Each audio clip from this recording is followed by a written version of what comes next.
11월 3일 연중 제31주일 마르코가 전한 거룩한 복음입니다. 그때 율법학자 한 사람이 예수님께 다가와 모든 계명 가운데에서 첫째가는 계명은 무엇입니까? 하고 물었다. 예수님께서 대답하셨다. 첫째는 이것이다. 이스라엘아 들으라. 주 우리 하느님은 한 분이신 주님이시다. 그러므로 너는 마음을 다하고 목숨을 다하고 정신을 다하고 힘을 다하여 주 너의 하나님을 사랑해야 한다. 둘째는 이것이다. 내 이웃을 너 자신처럼 사랑해야 한다. 이보다 더 큰 계명은 없다.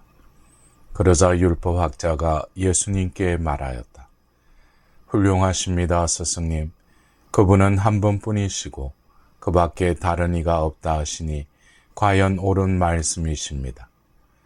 또 마음을 다하고 생각을 다하고 힘을 다하여 그분을 사랑하는 것과 이웃을 자기 자신처럼 사랑하는 것이 모든 번제물과 희생제물보다 낫습니다. 예수님께서는 그가 슬기롭게 대답하는 것을 보시고 그에게 너는 하느님의 나라에서 멀리 있지 않다 하고 이르셨다. 그 뒤에는 어느 누구도 감히 그분께 묻지 못하였다.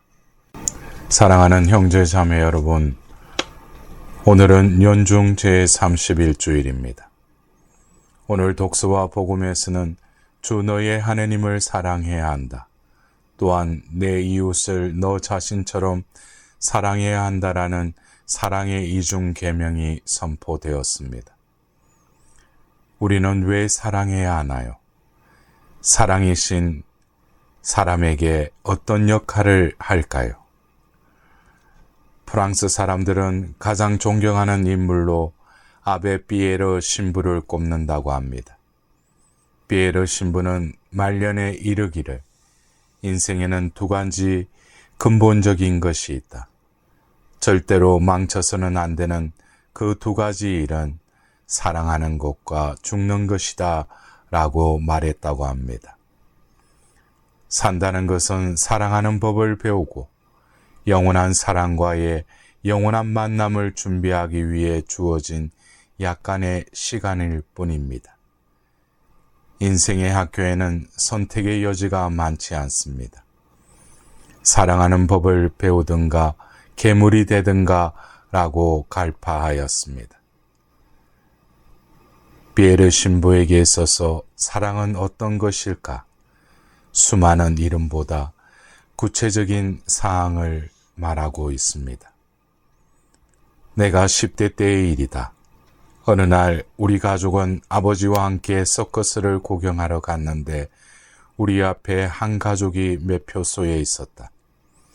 그 가족은 아이들이 8명이나 되는 대식구였다. 그 집 아이들은 둘씩 짝을 지어 부모 뒤에 손을 잡고 서서 그날 구경할 어릿강대와 코끼리 그리고 온갖 고개들에 대해 흥분한 목소리로 이야기를 나누고 있었다. 그들이 전에는 한 번도 서커스를 구경한 적이 없었고 그날 밤은 잊지 못할 추억이 될 것이 틀림없었다. 아이들의 부모 역시 자랑스러운 얼굴로 서 있었다. 매표 차례가 되자 그 집 아버지는 목소리에 힘을 주어 자랑하듯이 말했다. 온 가족이 서커스 구경을 할 수 있도록 어린이표 8장과 어른표 2장을 주시오. 그러자 매표원이 입장료를 말했다. 그 순간 아이들의 어머니는 잡고 있던 남편의 손을 놓고 고개를 떨구었다.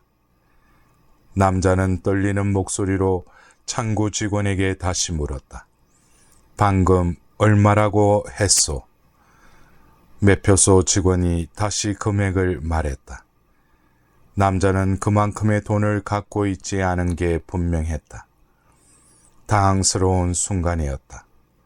한껏 기대에 부푼 아이들에게 이제 와서 서커스를 구경할 돈이 모자란다고 말할 순 없는 일이었다. 이때였다.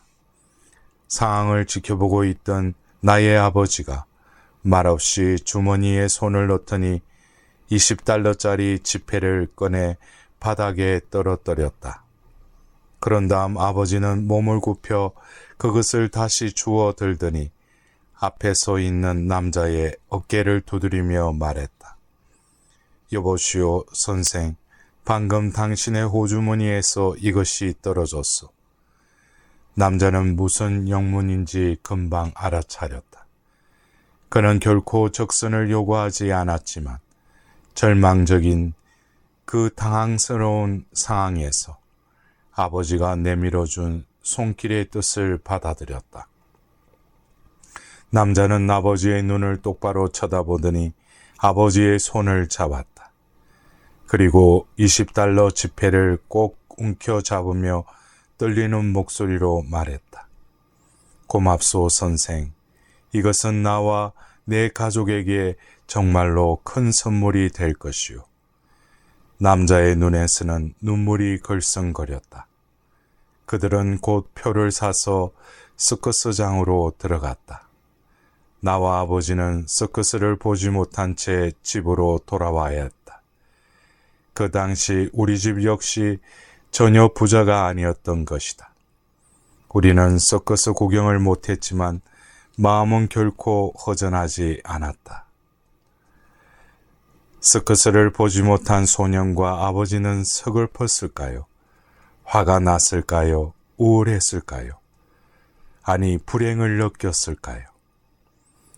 그와 반대로 당당하고 편안하고 행복했을 것입니다. 왜 사랑해야 하나요?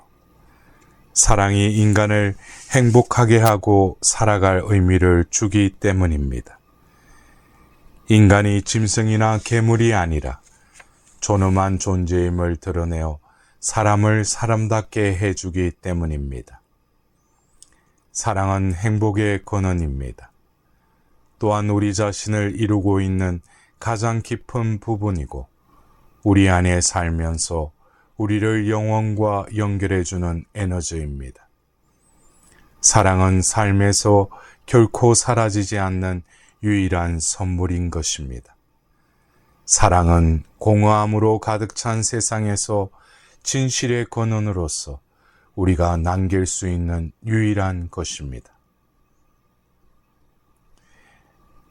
더 나아가서 사랑은 하나님을 모르는 사람의 영혼 안에 하나님이 태어나게 합니다.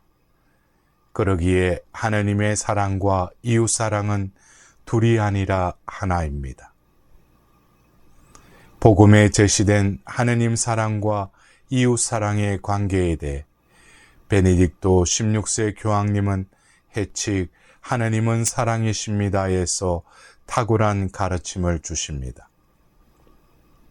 이웃 사랑은 하나님 안에서 하나님과 함께 내가 좋아하지 않거나 알지 못하는 사람까지도 사랑하는 것입니다. 이는 오로지 하나님과 내밀한 만남을 가질 때에만 가능합니다. 그럴 때 나는 내 눈과 감정이 아니라 예수 그리스도의 시각으로 다른 사람을 바라볼 수 있게 됩니다. 그분의 친구는 곧 나의 친구입니다. 겉모습을 넘어서 나는 사랑과 관심의 행위를 보여달라는 그의 내면의 열망을 깨닫습니다. 나의 삶에서 하나님과 그 어떤 관계도 갖지 않는다면 나는 다른 사람에게서 다른 사람 이상의 것을 전혀 볼 수 없으며 그에게서 결코 하나님의 모습을 알아볼 수 없습니다.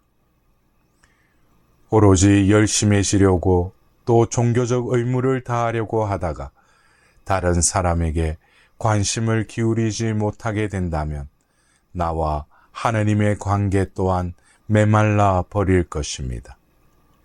이러한 관계는 그럭저럭 괜찮지만 사랑이 없는 관계입니다. 라고 교황님은 쓰셨습니다. 역으로 기꺼이 내 이웃을 만나 사랑을 드러내고자 할 때에만 나는 하나님께도 마음을 쏠 수 있다는 것입니다. 내가 이웃에게 봉사할 때에만 하나님께서 나를 얼마나 사랑하시는지 알 수 있다는 것입니다. 하나님 사랑과 이웃 사랑, 이 둘 모두 우리를 먼저 사랑하신 하나님에게서 흘러나오는 사랑으로 말미암아 누리는 것입니다. 그러므로 사랑은 더 이상 불가능한 것을 요구하는 외부의 계명으로 생기는 것이 아니라 반대로 내부에서 얻는 사랑의 체험에서 생겨납니다. 이 사랑은 본질상 다른 사람들과 서로 나누어야 하는 것입니다. 사랑은 사랑을 통하여 자랍니다. 사랑은 하나님에게서 나오고 우리를 하나님과 일치시켜 주기 때문에 사랑은 하나님이 되는 것입니다. 라고 베네딕토 16세 교황은 또한 말씀하셨습니다. 사랑하는 형제자매 여러분, 사랑의 박사라고도 불리는 아구스티노 성인 말씀을 가슴에 새깁시다. 그대는 단 한 가지 짤막한 계명을 받았습니다. 사랑하십시오. 그리고 그대 마음대로 하십시오. 침묵하려거든 사랑으로 침묵하십시오. 말을 하려거든 사랑으로 말하십시오. 바로잡아 주려거든 사랑으로 바로잡아 주십시오. 용서하려거든 사랑으로 용서하십시오.